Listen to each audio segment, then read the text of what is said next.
En el INFOEM sabemos que la capacitación y la profesionalización de las materias de derecho de acceso a la información y protección de datos personales son fundamentales para el adecuado ejercicio y tutela de estos derechos. Así, seguiremos avanzando en establecer acciones de beneficios a los mexiquenses en estos derechos fundamentales y se brindarán acciones para reconocer las mejores prácticas adoptadas por los sujetos obligados, como hasta ahora se ha hecho. A continuación, me permito ceder el uso de la voz a la doctora Eva Abaid Yapur, comisionada del INFOEM, quien realizará la presentación de los ponentes y moderará el segundo panel con el tema de acceso a la información, perspectivas de su utilidad para grupos vulnerables. Adelante, comisionada. Muchísimas gracias, Leslie. Otra vez, muy buenos días a todos. Si me lo permiten, pues para mí es un gusto poder ser la moderadora de este segundo panel. Como ya lo mencionó Leslie, se denomina Acceso a la Información, Perspectivas de su Utilidad para Grupos Vulnerables. 3 expertos en el tema aceptaron nuestra invitación y si me permiten los voy a presentar. Está el doctor José Dolores Alanís Tavira, es el director de la Facultad de Derecho de la UAM, la doctora María Fernanda Sánchez Díaz, catedrática de la FES Acatlán, y la maestra Ana Paulina Sabaja Acevedo, académica de nuestro país hermano Colombia. Si me lo permiten, van a tener 10 minutos cada uno para sus intervenciones y al final yo daré un mensaje de conclusión. El doctor Alanís, por tema de agenda, nos solicita, si no tienen inconveniente, las compañeras panelistas, que pudiera iniciar. Y si es así, adelante, doctor Alanís, bienvenido. Muchas gracias, muy buenos días, tengan todas y todos ustedes. Muchas gracias por la invitación y mi agradecimiento a los organizadores. A usted, doctora Eva Abaid Yapur, muchas gracias por la invitación. El tema que hoy nos lleva, lo voy a exponer de manera breve en 3 fases. El primero, pues identificar el derecho a la información como un derecho humano en el orden internacional y fundamental en un orden nacional, la identificación de lo que es un grupo vulnerable y las consideraciones a título particular que se pueden ocupar para abatir la vulnerabilidad de los grupos vulnerables a través de un acceso a la información. Primeramente, mencionaré que la Declaración de los Derechos Humanos, en su artículo 19, establece precisamente que todos tenemos derecho a recibir información y opiniones, a difundirlas sin límites ni fronteras. En su parte conducente, la Constitución Política de los Estados Unidos Mexicanos, en su artículo primero, reconoce que todos gozaremos de esos derechos humanos establecidos en la Constitución y en los tratados internacionales, que es un tema pues, muy importante a partir de 2011, puesto que aquí implica ya un reconocimiento oficial en nuestro orden de los derechos humanos. Pero además, una parte muy importante también que es el control de la constitucionalidad a través de mecanismos centrales como es el control concentrado en México a través del juicio de amparo y el difuso constitucional a través de todos los jueces a nivel nacional, prevaleciendo la Constitución como lo establece el artículo 133 de nuestra Carta Fundamental. Pero también nos habla de un control concentrado y difuso de tipo convencional, en donde tribunales supranacionales, en este caso la Corte Interamericana de Derechos Humanos, tiene un control concentrado sobre los tratados internacionales en materia de derechos humanos y difuso convencional en el Estado mexicano. ¿Esto qué significa? Que el derecho a la información es un derecho humano y un derecho fundamental y se deberá interpretar en México de conformidad con la Constitución y los tratados internacionales, favoreciendo en todo tiempo a las personas con mayor vulnerabilidad. Entonces, todas las autoridades en México están obligadas a promover, a respetar, a proteger y a garantizar estos derechos humanos. En su artículo 6, nuestra Constitución Política de los Estados Unidos Mexicanos señala, entre otros, la libertad de expresión, cuáles son sus límites, cuáles son sus alcances, cuál es el derecho de réplica, pero también refiere a este derecho a la información. Por lo tanto, podemos afirmar que el acceso a la información es un derecho humano desde el orden internacional, pero también es un derecho fundamental en nuestro sistema jurídico mexicano y que se encuentra protegido por las garantías de protección. ¿Cuáles son esas garantías de protección? Aquí le llamamos derecho procesal constitucional, que es a través de un control concentrado y de un control difuso de la constitucionalidad y de la convencionalidad. Bajo este ordenamiento constitucional también podemos afirmar que todos tenemos derecho al acceso a la información plural, oportuna, así como a buscar y recibir y difundir todo tipo de información, de ideas de este índole por cualquier medio de expresión. En consecuencia, el Estado está obligado a garantizar este derecho a las tecnologías y a toda la información y comunicación en el Estado mexicano. Para este ejercicio también la Constitución Política de los Estados Unidos Mexicanos refiere que toda la información en posesión de cualquier autoridad, órgano, entidad, poder, órgano autónomo, partido político, fideicomiso y fondos públicos de cualquier persona física o moral o sindicato que reciba y ejerza recursos públicos, realice actos de autoridad o ámbito federal y estatal y municipal, es pública. En México toda la información es pública y únicamente se encontrará reservada por cuestiones de interés público, de seguridad nacional y en los términos que fijen nuestras leyes. Hay un principio máximo de publicidad de todos los mecanismos.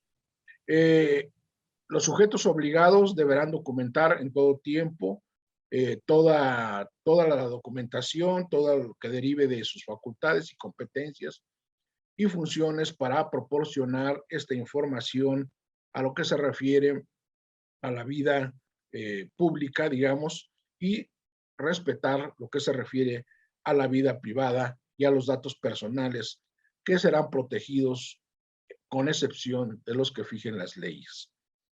Refiere de manera expresa nuestra disposición constitucional que toda persona, aquí esto implica que no excluya a los grupos vulnerables, sin necesidad de acreditar, podemos hacer una solicitud sin necesidad de acreditar algún interés o justificar alguna utilización. Tendrá acceso gratuito a la información pública, a los datos personales y a la rectificación de estos. Existen mecanismos en México como es el INAI y el INFOEM que se encargan de dar garantías y protección a la información. Ahora, ¿qué entendemos por grupos vulnerables? Hay diversos conceptos, diversas definiciones.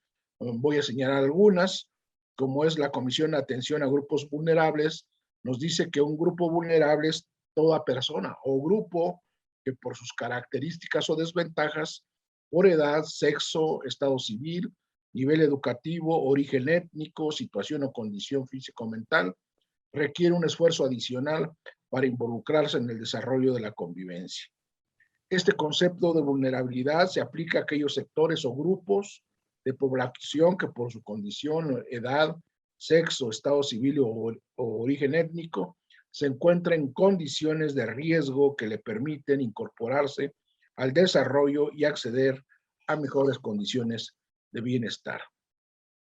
La vulnerabilidad ha sido contemplada en nuestro país desde hace aproximadamente 10 años, ya que en el plan de desarrollo se estableció como un tercer eje temático la igualdad de oportunidades, que es buscar la igualdad de oportunidades que permita tanto la superación del riesgo que implica la vulnerabilidad como el desarrollo a nivel de las personas o grupos vulnerables.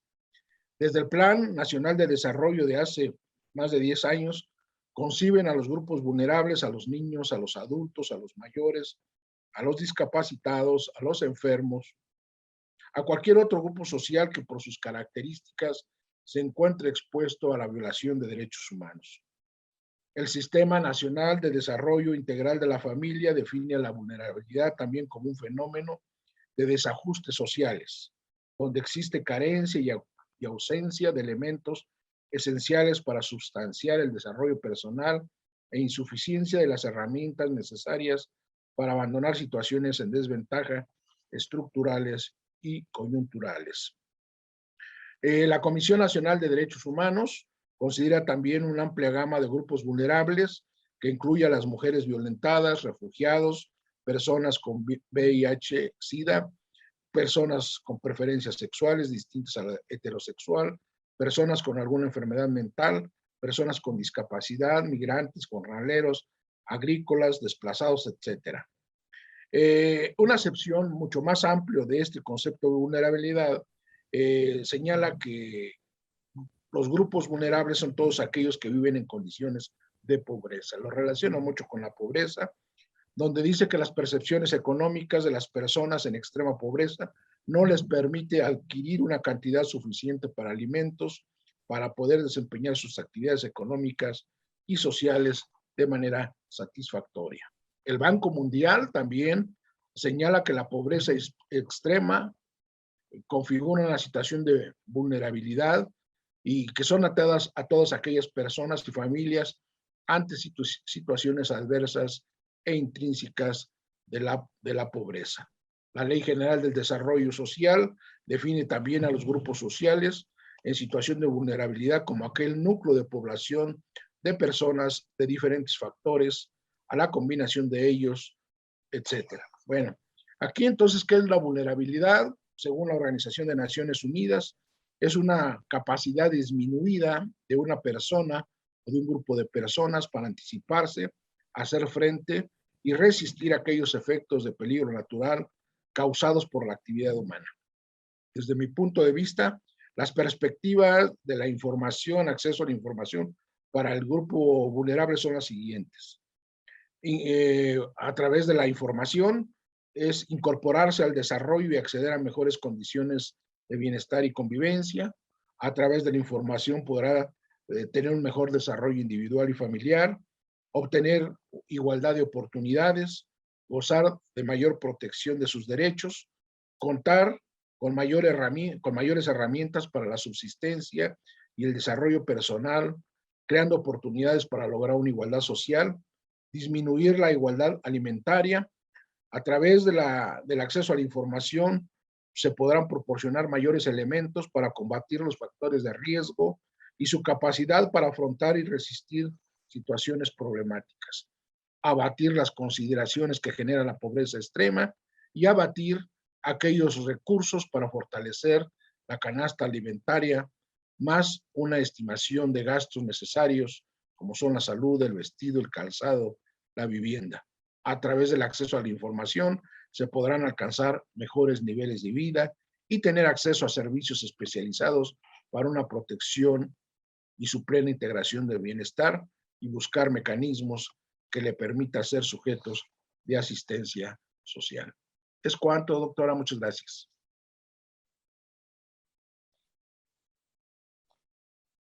Muchísimas gracias, doctora Anís, por su tiempo, por compartirnos sus conocimientos. Es un honor para nosotros que la UAM participe en este foro internacional. Muchísimas gracias, Pepe.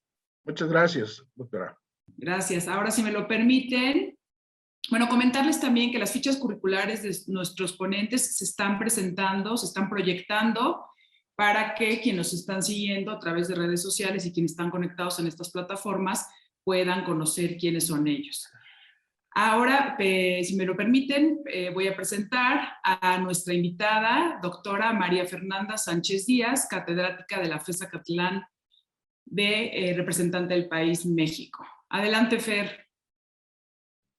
Muchas gracias, Eva. Un gusto poder estar aquí nuevamente con ustedes, con el INFOEM, que ya es un viejo amigo para mí también. Y es un honor, ¿no?, poder compartir la mesa con estos ponentes tan importantes que están presentando puntos de vista que me resultan fundamentales, sobre todo si partimos del tema de del mundo digital, y no podemos dejar afuera a los grupos vulnerables. Y tenemos que aterrizar todas estas políticas a este sector para que se vean beneficiados y no perjudicados. Voy a compartir pantalla, si me lo permiten. Tenemos aquí lo que bueno, ya, como bien explicaba ahorita el doctor, lo que se entiende por grupos vulnerables, implican una situación de riesgo. A mí me interesa también agregar otro tipo de sectores en los grupos vulnerables, como son, por ejemplo, el tema de las mujeres. Aquí ahorita bien comentaba el doctor, las mujeres violentadas, sobre todo si partimos en un contexto donde México está viviendo una crisis de violencia de género que cada vez se está recrudeciendo más. Tenemos, todos los años se están incrementando los municipios donde la alerta de género se está haciendo la declaratoria, donde se obliga a los municipios, a los estados, a implementar políticas que permitan proteger la vida de las mujeres. Y sin embargo, vemos que son políticas que aún no han logrado permear. Entonces, por eso incluyo a este sector de las mujeres, sobre todo ahorita en un contexto de violencia digital. Tenemos a las niñas, niños y adolescentes también dentro de los grupos vulnerables, sobre todo también en temas de delitos, trata de menores, en un contexto donde estamos viendo que el tema migrante, ya vienen los migrantes acompañados de menores, que los ponen en mayor riesgo al momento de entrar al país, porque están en el peligro de ser secuestrados por la propia delincuencia organizada y ser víctimas de un delito de trata de personas. Sobre todo si consideramos que México es uno de los países que se encuentran de primero o segundo lugar en tema de trata de personas a nivel mundial. Tenemos a los adultos mayores. Ahorita, con el tema de la pandemia, hemos sido testigos cuando salieron los programas de vacunación, que empezó todo lo del certificado, de que la gente se registrara para que se vacunara, se empezó con los adultos mayores. ¿Cuál fue la crítica que se hizo hacia esta decisión del gobierno? No fue la crítica hacia el sector que iba a ser beneficiario, sino la modalidad en la que tenían que acceder para la vacuna. ¿A qué me refiero? A que se les obligaba a un registro vía internet. Entonces eso como que nos habla de un desconocimiento real que tiene el gobierno de qué tan cibernéticos son los adultos mayores, qué tanta facilidad tienen para contar con un equipo electrónico y saber navegar en una página web. Entonces, desde ahí entramos al tema del acceso a la información, ¿no? Entonces, hubo muchísimas quejas. Si no fuera por los hijos, los adultos mayores a lo mejor no hubieran podido hacer su registro. Si a estos adultos mayores les agregamos el tema de la condición económica, el nivel de estudios, el origen étnico, la lengua, incluso si son indígenas o son de población rural, todo eso son limitantes, son vulnerabilidades que se tienen que ir considerando en cada uno de los sectores. Tenemos también personas con alguna discapacidad. En esto sí se ha avanzado bien en México, desde mi punto de vista. Bueno, en las páginas web sí se han adaptado las páginas para que las personas con algún problema visual puedan navegar sin problema en la plataforma, tienen lectores. Sin embargo, todo esto requiere presupuesto. ¿Y qué es lo que ha pasado? Que vemos que en materia de ciberseguridad, tecnología, a nivel gubernamental los presupuestos se han disminuido. En la mesa anterior comentaban del tema de la filtración que hubo en la base de datos de la Secretaría de la Función Pública. No tengo la certeza ni cómo fueron los hechos, pero yo creo que podría ir de la mano con el tema de la reducción presupuestal. ¿Por qué? Porque no se toma realmente la atención de qué riesgo puede tener no manejar un respaldo de la información, todas las medidas de ciberseguridad. Entonces, todo esto va de la mano, ¿no?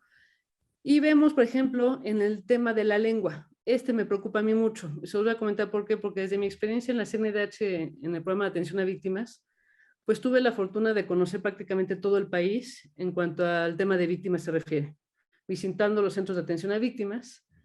¿Cuál fue la situación que fuimos detectando? Que en entidades federativas donde se hablan distintas lenguas, no se cuenta con traductores.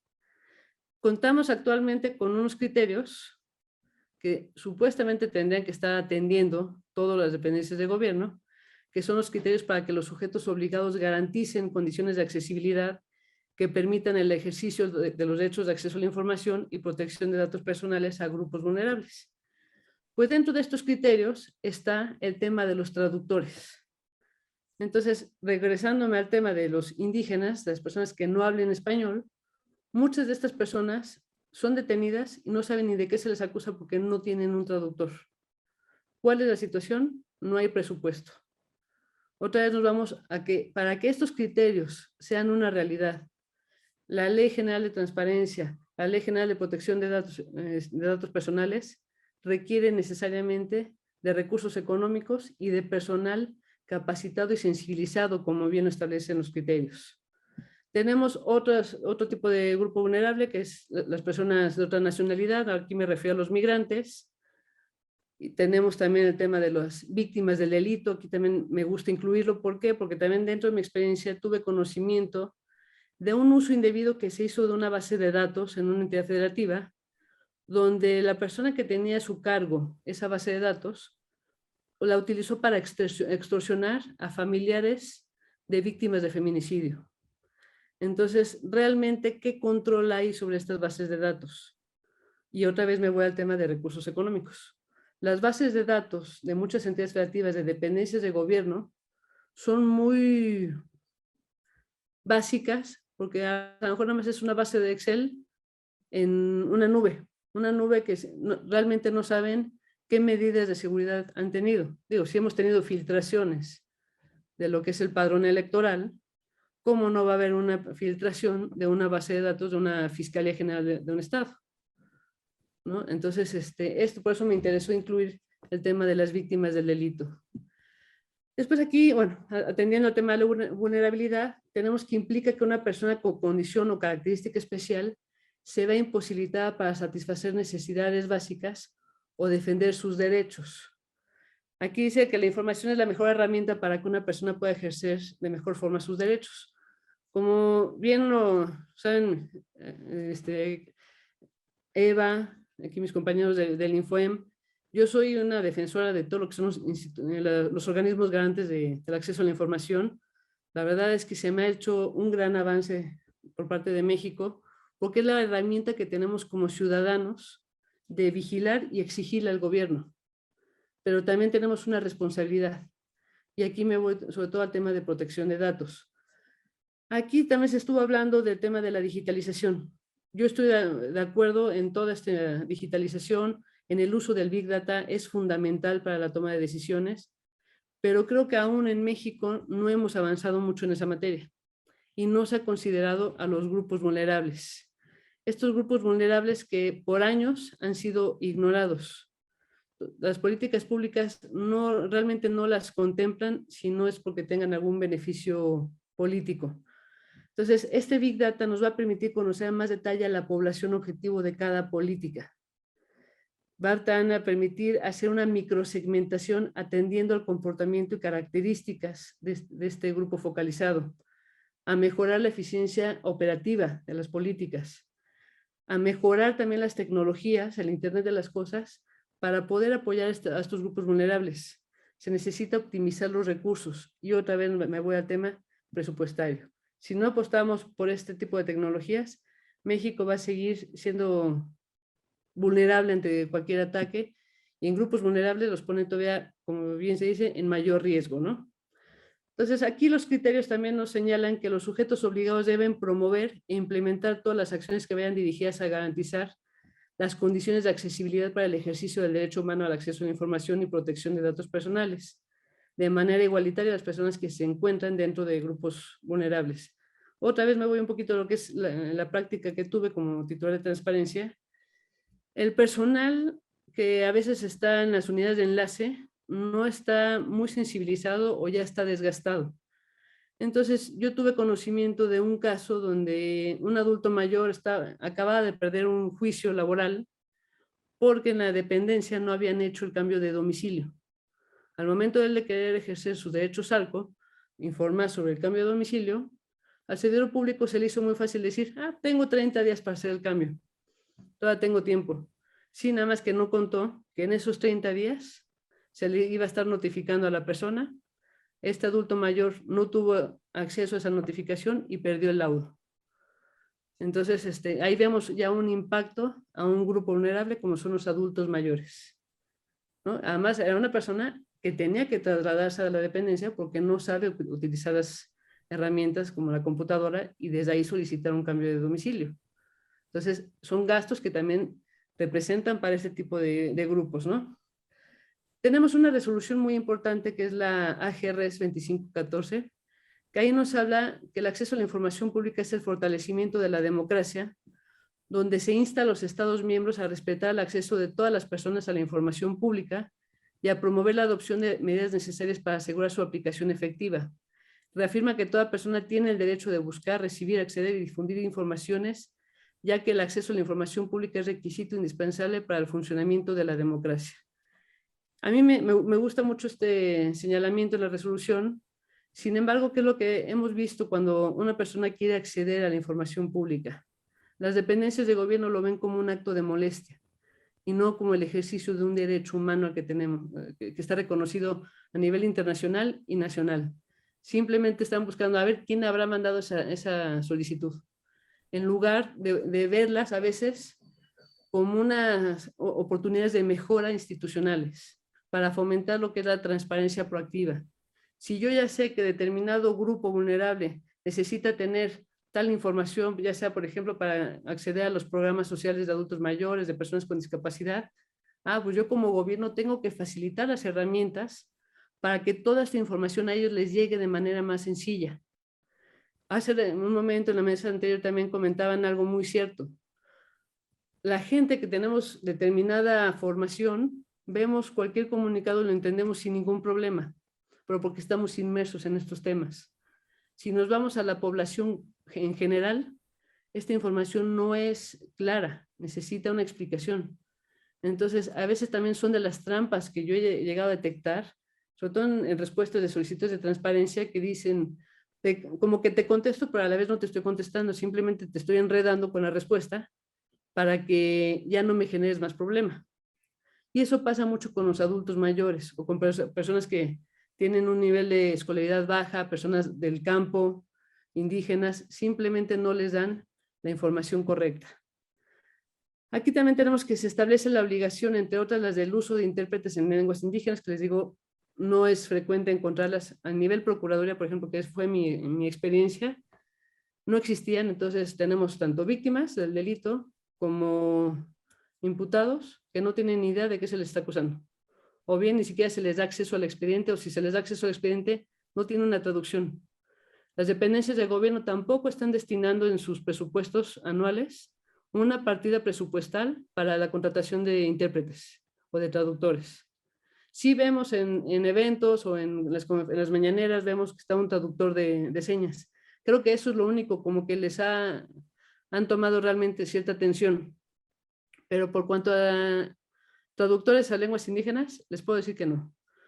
Al menos en mi experiencia en la CNDH, ahí sí me consta que sí se contaban con ciertos folletos informativos traducidos a distintas lenguas indígenas.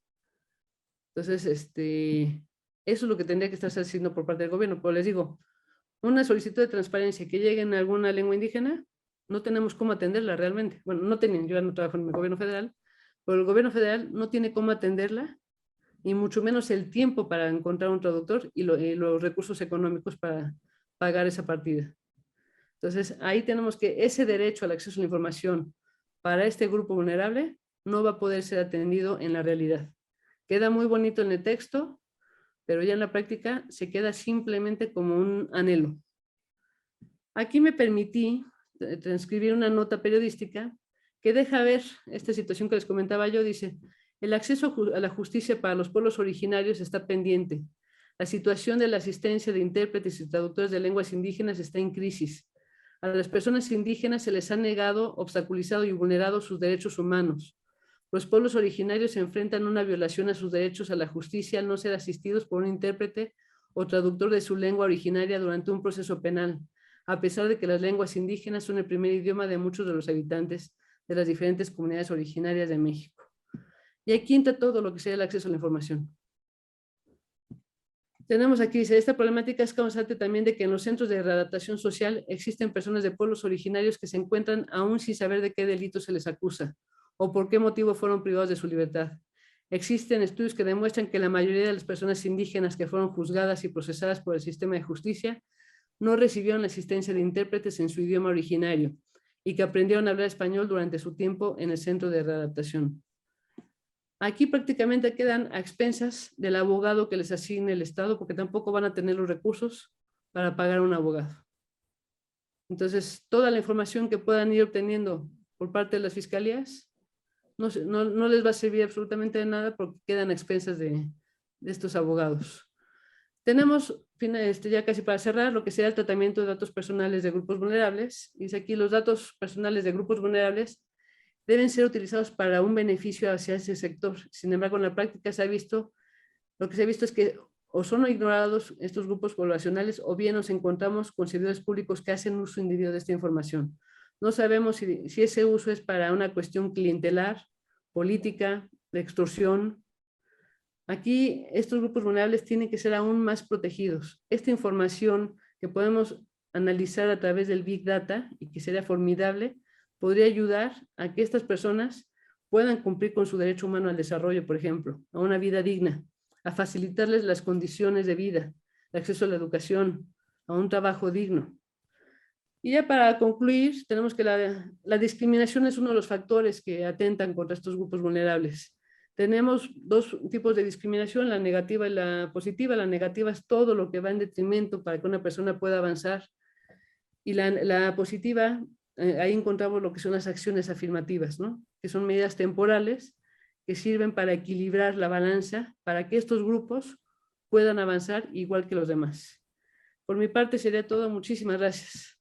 Muchísimas gracias, doctora María Fernanda Sánchez, por tu brillante exposición. Y si me lo permiten, cerramos con la maestra Ana Paulina Sabaja Acevedo, quien también ya ha sido y nos ha acompañado en múltiples ocasiones en distintos eventos como aliada del instituto. Adelante, Ana Paulina, por favor.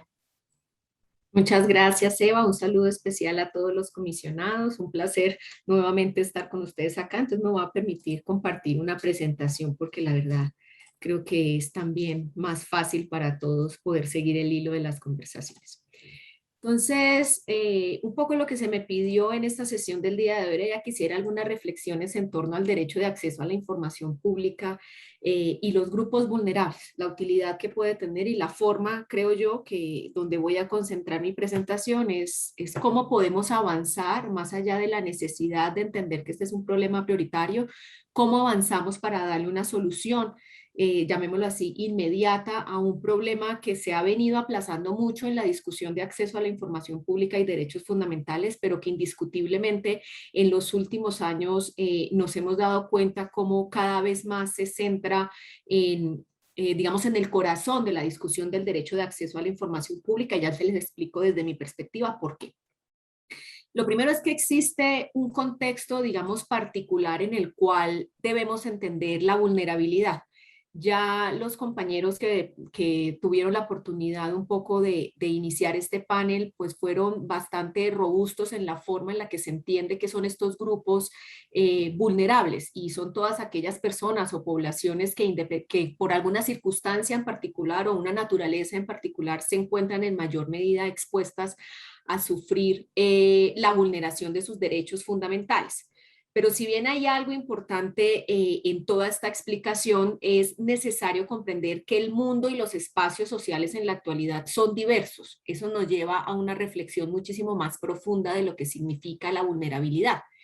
Y la vulnerabilidad, indiscutiblemente, los últimos años hemos comprendido que no se da realmente por unas razones religiosas o científicas o incluso en algunas oportunidades biológicas, sino que son realmente situaciones sociales, son construcciones sociales a través de una serie de barreras que hacen que la sociedad y el Estado le ponga a determinadas personas e individuos o comunidades étnicas y culturales limitaciones para el ejercicio de sus derechos.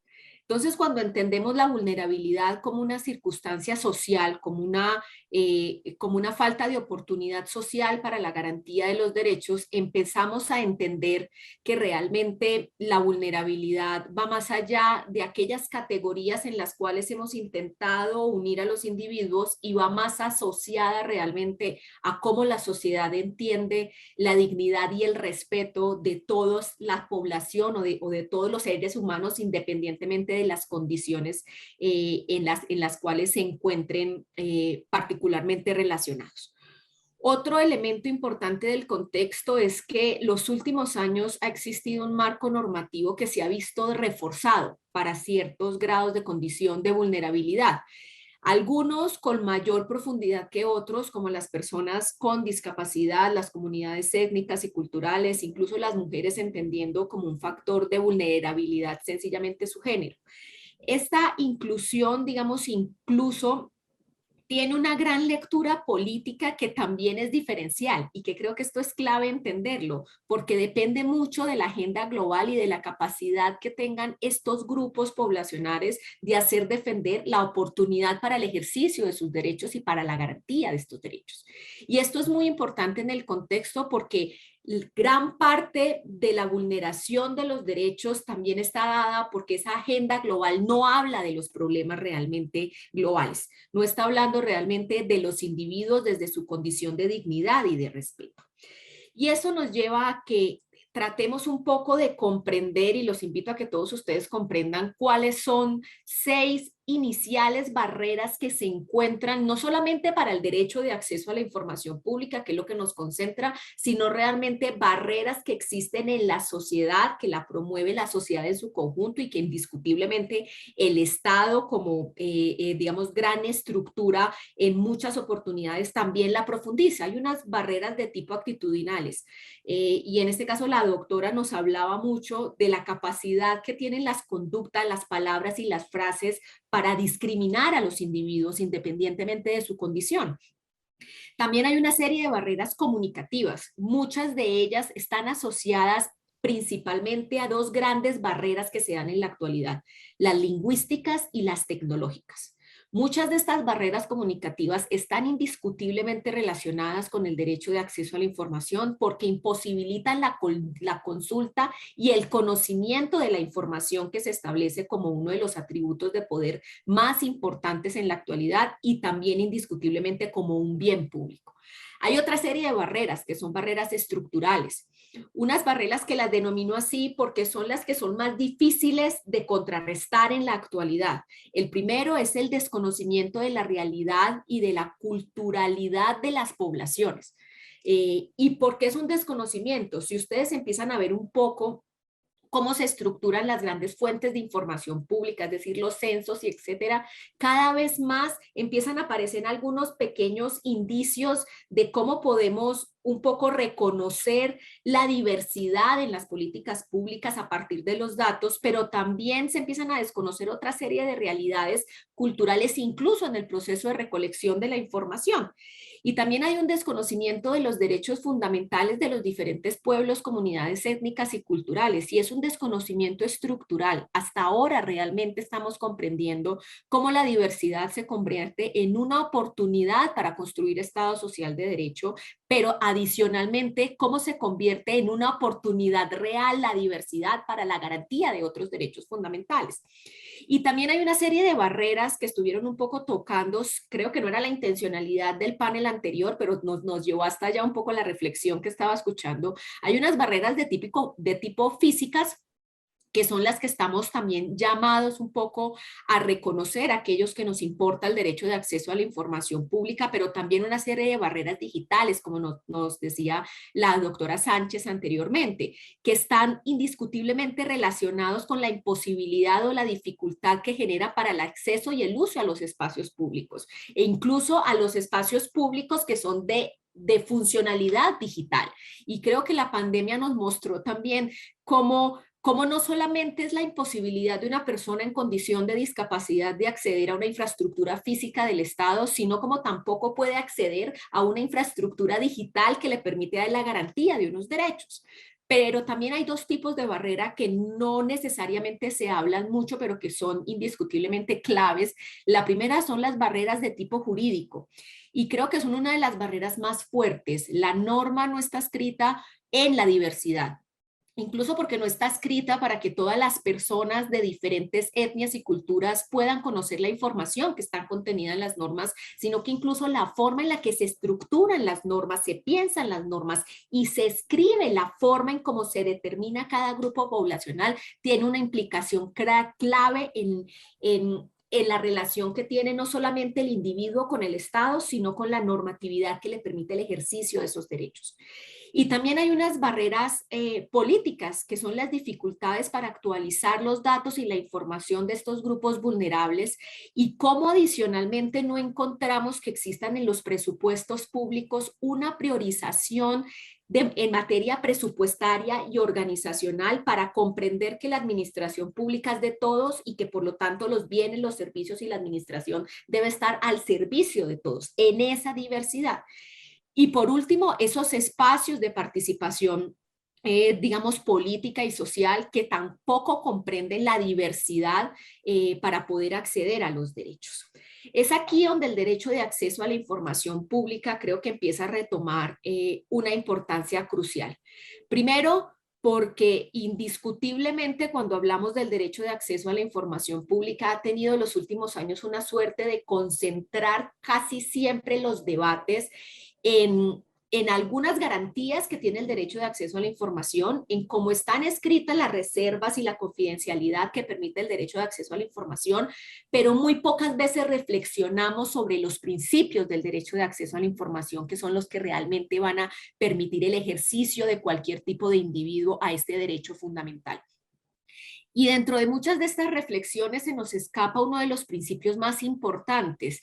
En la legislación se habla de facilitación, lo que nos ha llevado un poco a la migración de un principio que se ha relacionado mucho a los principios, digamos, fundamentales que tienen aquellas personas que están en condición de discapacidad física, visual, auditiva, que es un principio que se entiende como el principio de accesibilidad. En las Américas, algunas de las normativas relacionadas con el derecho de acceso a la información pública sí están empezando a entender la oportunidad de comprender el principio de accesibilidad como uno de los principios más importantes, incluso al nivel similar que tiene el principio de máxima publicidad y de buena fe, porque es allí en la accesibilidad donde realmente empezamos a entender la oportunidad que tiene la diversidad. ¿Y qué significa este principio de accesibilidad? Pues se entiende un principio, digamos, se entiende como un principio en sí mismo, pero también se entiende como un derecho que tiene cualquier persona, en el caso particular del derecho de acceso a la información pública, a poder acceder de una manera efectiva al ejercicio de ese derecho. Esto implica que existen algunas normas que podemos un poco hacer la homologación desde la condición de discapacidad a otro tipo de poblaciones con vulnerabilidad, la aplicación de normas de accesibilidad que indiscutiblemente empiezan a convertirse en una obligación incondicional para cualquier órgano garante o para cualquier sujeto obligado que prime por el derecho de acceso a la información pública como derecho fundamental. Y esto nos lleva a comprender que el derecho de acceso no solamente se da a través, llamémoslo así, del ejercicio que tiene el individuo, sino también de las capacidades que tiene la administración, la burocracia, los procesos y los procedimientos de entender la diferencia como una oportunidad para la garantía y el ejercicio del derecho. Aquí aparece algo muy importante que creo que es clave que empecemos a conocer, que es un término que es fundamental para comprender cómo podemos un poco operacionalizar la accesibilidad a través del derecho de acceso. Y hay una palabra, digamos un término que es el diseño universal. El diseño universal se entiende como aquella capacidad o atributos que tienen las políticas públicas, la infraestructura, el medio ambiente y etcétera, que van a permitir que a través de la forma en cómo los individuos diseñan esas políticas públicas, las ejecutan, las ponen en práctica, las evalúan y etcétera, podamos entender cómo la accesibilidad hace parte de un todo para la administración pública. Existen 8 componentes o principios esenciales de ese diseño universal. El primero es el uso equitativo, es decir, que nos permita a todos usarlo independientemente de nuestra condición, con una disponibilidad universal y que debe ser indiscutiblemente un diseño atractivo. Y esto es muy importante para aquellas personas que están en este momento, digamos, gestionando el interés público del derecho de acceso a la información a través de algún procedimiento administrativo, entender que el uso equitativo, en este caso, de las herramientas tecnológicas, de las herramientas administrativas, hace parte del diseño universal. El segundo es la flexibilidad en el uso, y esto es absolutamente clave. Diseñar herramientas e instrumentos que permitan el acceso independientemente de quién es el individuo, con una flexibilidad. Que si yo soy una persona con una condición de discapacidad física, o si soy una persona particularmente de un grupo vulnerable asociado a una comunidad étnica o cultural, o si soy un niño particularmente, que por lo general hablamos muchos de los derechos de los adultos, poco de los derechos de los niños y el derecho de acceso a la información pública, que aquellas herramientas me permitan también llegar allí. Y hay otra serie, digamos, como de principios que están muy relacionados con el diseño mismo, llamémoslo así, la operacionalización misma de las herramientas y los instrumentos, que sean simples e intuitivos, que sean información, que sea perceptible, que tenga información básica, que me permita conocer de manera puntual qué hacer sin tener que digamos, profundizar mucho en el conocimiento o en la temática a la cual yo me quiero acercar, que tenga una tolerancia al error. Y esto es absolutamente clave incluso para los diseños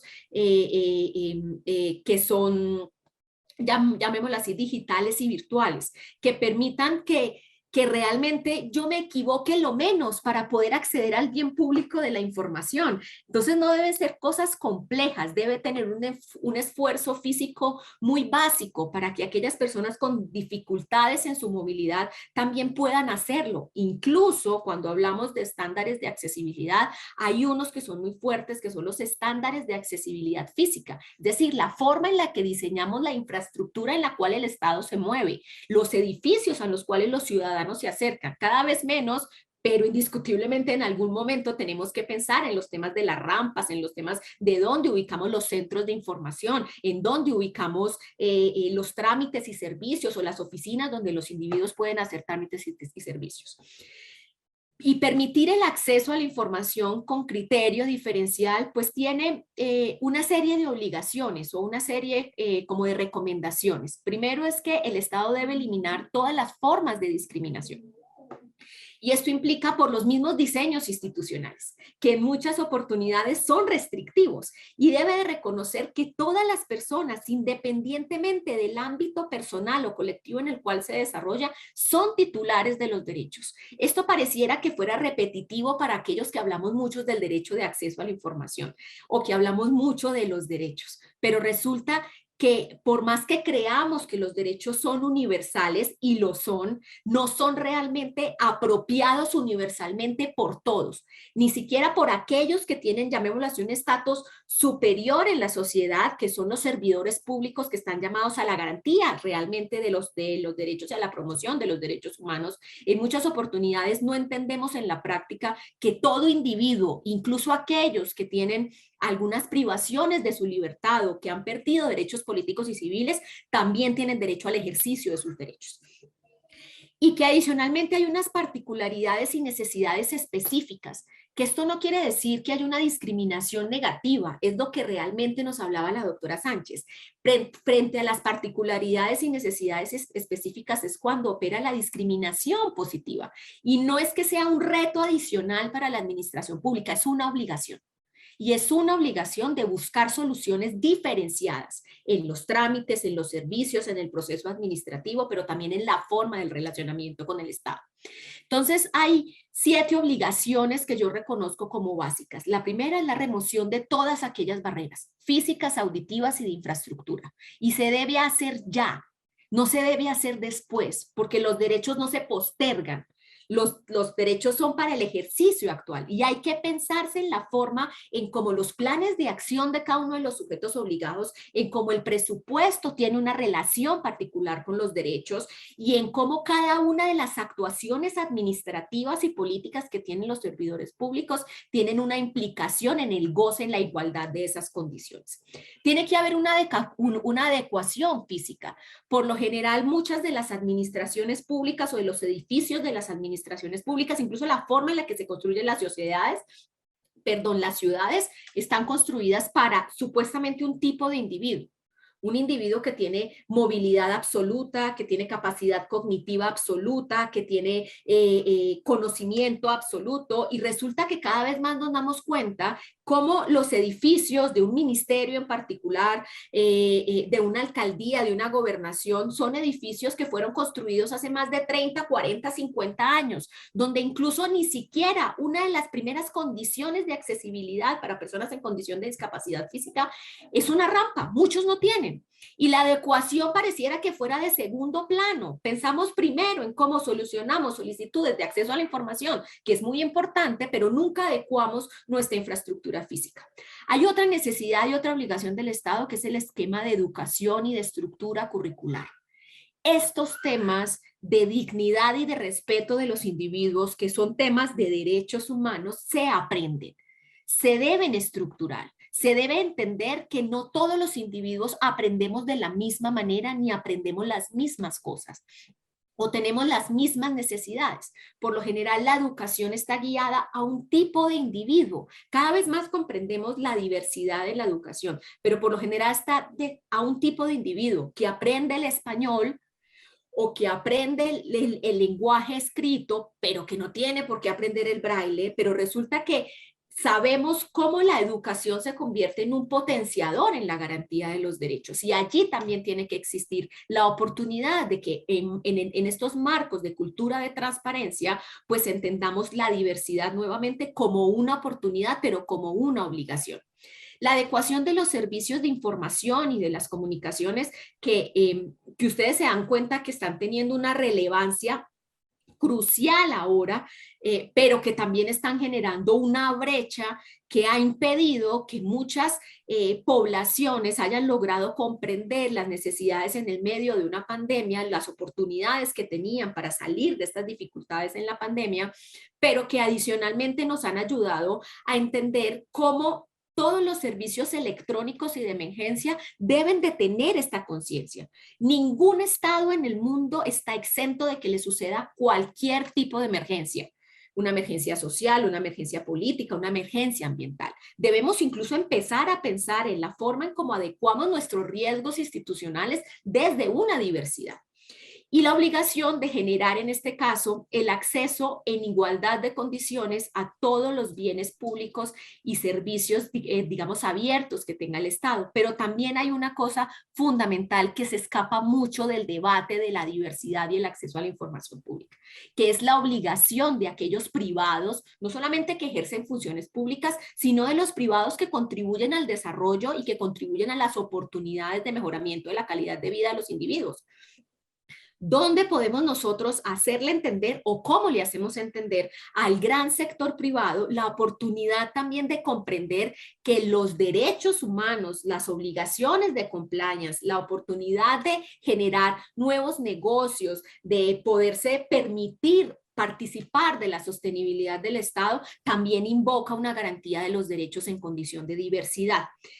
Y indiscutiblemente empezar a comprender estos lineamientos de diseño universal, que cuando uno ve las guías realmente para el ejercicio de la transparencia activa o de la transparencia pasiva que generan diferentes sujetos obligados en las Américas, no aparece el diseño universal como una categoría esencial en la forma del relacionamiento del Estado con sus ciudadanos. Y hacer los ajustes razonables, buscar los apoyos que sean digamos, fundamentales para que cualquier individuo dentro de esa diversidad, de esas necesidades y de esa excepcionalidad que tienen de pronto para poder acceder no solamente a la obligación, sino a cualquier bien o servicio, pues puedan tener una oportunidad. ¿Qué hay que hacer? ¿Cuál es la gran, digamos, como reflexión central en la cual me quiero concentrar con ustedes? Primero hay que hacer un cambio cultural. Y esto va de la mano con la famosa cultura de transparencia.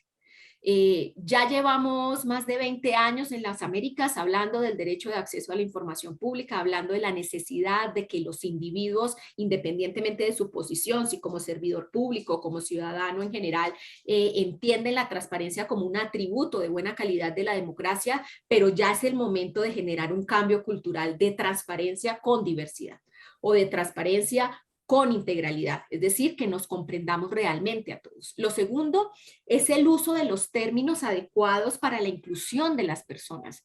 Y una de las barreras más principales, incluso en Colombia, es una de las barreras que más ha limitado el ejercicio del derecho de acceso a la información, es la manera en la cual usamos los términos frente a las personas que tienen algún tipo de diversidad. Si yo no me siento reconocido en el trato inicial que se me tiene como ciudadano en una sociedad, lo más probable es que yo me aleje del ejercicio de mi derecho porque no quiero pelear contra algo que es mucho más grande que yo. Lo siguiente es un ejercicio fundamental de caracterización de usuarios. Y esto es clave. Hay muchas guías en el mundo para saber quiénes son los usuarios que se acercan. Y esto es esencial para la forma en cómo las administraciones públicas pueden empezar a priorizar en dónde avanzar.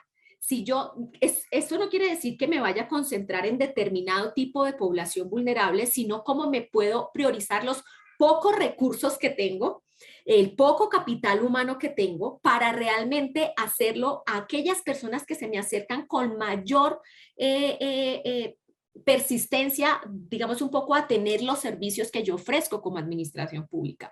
Y las guías de caracterización de usuarios son fundamentales y existen en las Américas bastantes que nos pueden ayudar. Es decir, aquí no nos vamos a descerebrar. Aquí lo que tenemos que hacer es leer las herramientas que existen ya en el mundo y ponerlas en el contexto de acceso a la información. Frente a la transparencia activa, pues pensarnos, los sitios web de las entidades, las cartillas, las guías, incluso los lineamientos editoriales que se dan para la construcción de estas herramientas de divulgación, son lineamientos que deben tener concentrado una focalización de la diversidad. A nosotros nos encanta hablar de los artículos, nos encanta hablar del derecho, nos encanta hablar de la terminología, digamos un poco de los derechos, pero ustedes más que nadie saben que esa es una barrera para el acceso incluso al conocimiento de la norma. Y frente a la transparencia pasiva, pues entender la prioridad del seguimiento, involucrar los diferentes apoyos y formatos. La existencia de protocolos y lineamientos. Esto es clave. La administración pública no es estática, evoluciona permanentemente y por lo tanto los protocolos y lineamientos deben evolucionar.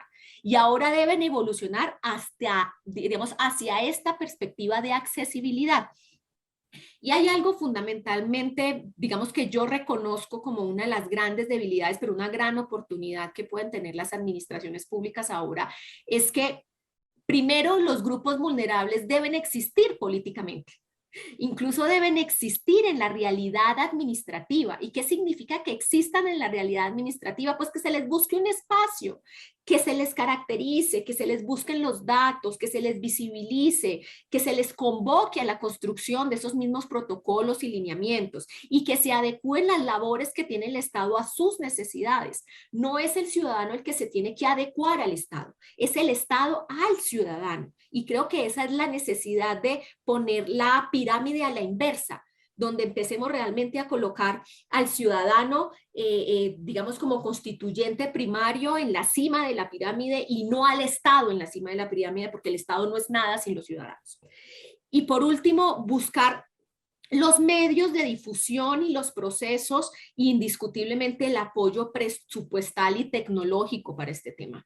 En Colombia, el gobierno colombiano hace aproximadamente unos 7 años adquirió una serie de software que son gratuitos, no solamente para que las administraciones públicas los instalen y están perdurables en el tiempo, sino para que los ciudadanos que tengan diferentes condiciones, en este caso de discapacidad visual, auditiva, etcétera, incluso comunidades étnicas y culturales, puedan traducir en tiempo real la información que al menos está en los sitios web. ¿Qué es lo que realmente nos debe concentrar como reflexión final? Primero es que si la vulnerabilidad es una construcción social, pues lo que hoy es una vulnerabilidad, lo que no es una vulnerabilidad en la actualidad, puede ser una vulnerabilidad a futuro. Y esto es clave, entenderlo. Por eso es que estos temas se aprenden permanentemente, por eso es que estos temas se tienen que estudiar y analizar permanentemente. Hace mucho tiempo no hablábamos, al menos en Colombia, de las víctimas como una comunidad en condición de vulnerabilidad. Resulta que ahora sí. ¿Por qué? Porque abrimos un proceso de paz en donde las víctimas empiezan a tener unas condiciones que por esa misma naturaleza o condiciones pueden ver afectados sus derechos. Esta reflexión es supremamente importante porque al igual como nos reflexionamos permanentemente el derecho de acceso a la información, también nos debemos reflexionar permanentemente los otros derechos y permanentemente la relación que tiene el individuo con el Estado. Y adicionalmente no es un tema de derechos. Realmente cuando uno empieza a analizar, pues sí, es un tema que implica derechos, pero es un tema de dignidad y de respeto. Si comprendemos que cualquier individuo que se acerque al Estado tiene dignidad y respeto y que por lo tanto tiene oportunidad de acceder a esos derechos, ejercérselos y vérselos garantizados, creo que la discusión no es sencilla, digamos, no es más sencilla por entenderlo así, pero sí de pronto es mucho más cercana cuando le hablamos a los servidores públicos de los términos de dignidad y respeto. Lo siguiente es que el acceso a la información es un componente esencial para la vida de los individuos y creo que se ha hablado mucho a lo largo de este seminario de la importancia que tiene la palabra todos, es decir, todos los individuos, todas las personas. Aquí no hay discriminación alguna, pero también hay un alto componente de aprendizaje y lamentablemente como sociedades hemos aprendido a discriminar y a vulnerar, siendo conscientes o no de ello, porque hay unas condiciones estructurales que han mantenido esas condiciones de vulnerabilidad en el tiempo, pero también creo que podemos aprender a no hacerlo. Por eso estos temas se tienen que enseñar porque un niño se siente discriminado frente a una administración pública, se tiene que enseñar porque un individuo con una condición de discapacidad física, visual, auditiva y etcétera se siente discriminado, porque un adulto mayor se siente discriminado en unos escenarios y en otros escenarios no. Estas cosas se aprenden, se viven. Incluso hay maneras a las cuales uno acercar este tema a las personas que de pronto ya tienen ese gran equipaje o que son, digamos que es más difícil que generen cambios estructurales. Indiscutible hay forma de hacerlo para que individuos mayores aprendamos a comprender la diversidad desde una perspectiva de oportunidad y no desde una perspectiva, llamémoslo así, de discriminación.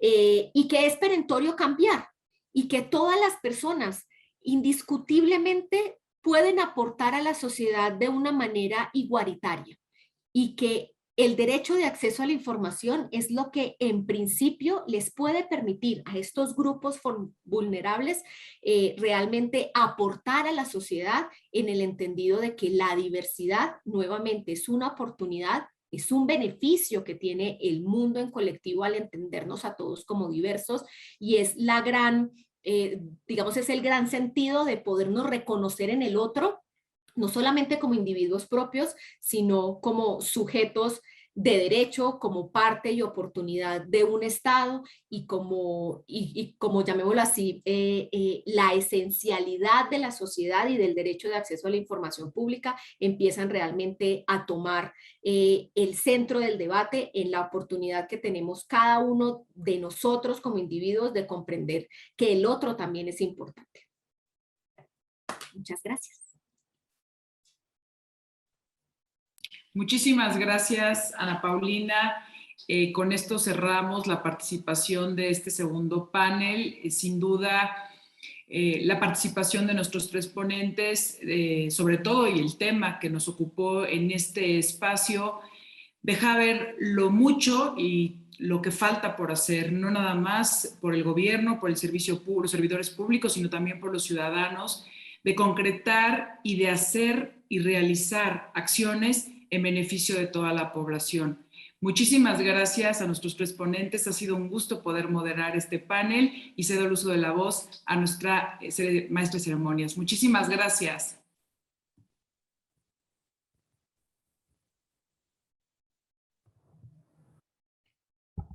Muchas gracias, comisionada. En el INFOEM reconocemos el esfuerzo de los sujetos obligados para la difusión de la transparencia proactiva. Ejemplo de ello es la entrega de los reconocimientos a sujetos obligados que proactivamente difundieron acciones de transparencia. Con acciones como esta se ve reflejada la disposición de los sujetos obligados del Estado de México en promover la cultura de la transparencia.